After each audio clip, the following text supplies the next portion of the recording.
We're in sudden death over time now. I think we've got about 5 minutes before you have a hard stop and have to go.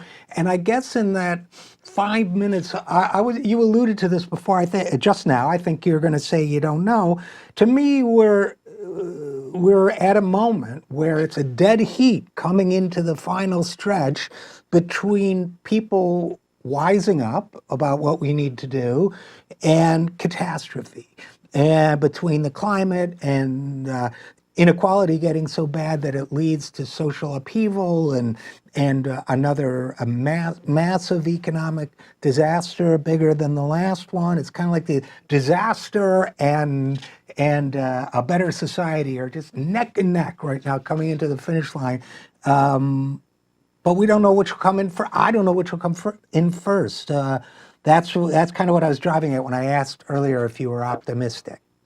I am optimistic, partly because it's my style, it's my way of living, it's my way of getting through moments of anxiety about exactly what you just said. I mean, I don't really know, but, and maybe this is the glass half full, half empty kind of situation.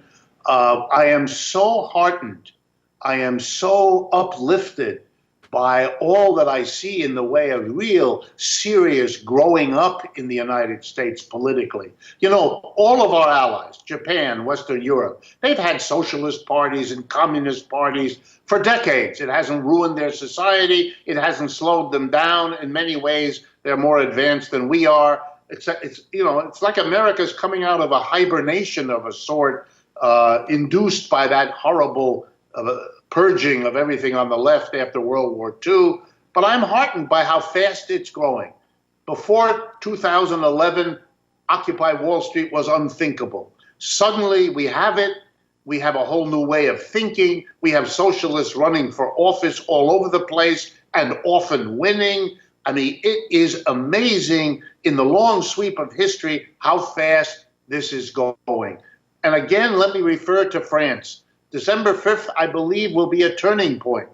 Their leader, Mr. Macron, is another Trump, only he's much more polished, much more educated in the right ways, knows how to say things, but he can't make any bigger change than Mr. Trump can. And he can't prevent the shift of opinion that's going on. They're seeing a general strike. Unions who haven't before worked with the yellow vests are working with them. Students are out demanding changes as well. The students in the university, but are also supporting the fight of mass of people to let the government know that they can't mess around with the retirement system, which is what the ostensible focus of these events is. It's extraordinary.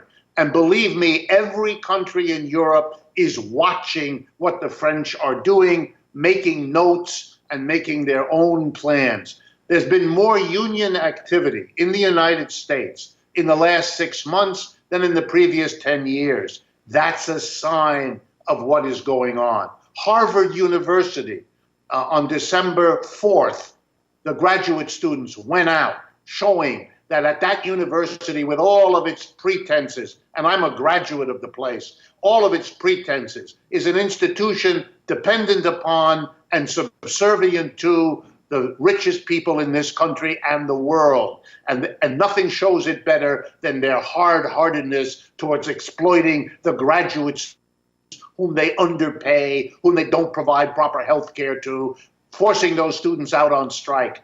This kind of activity is a sign that we're coming to the end of what the American working class is willing to tolerate. And I, for one, feel very hopeful because of it.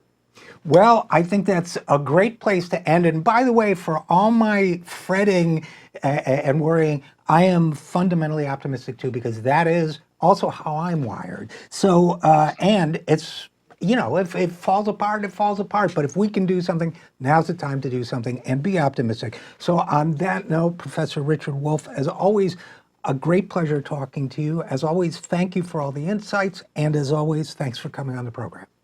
My pleasure, and I look forward to talking with you, Richard, again soon.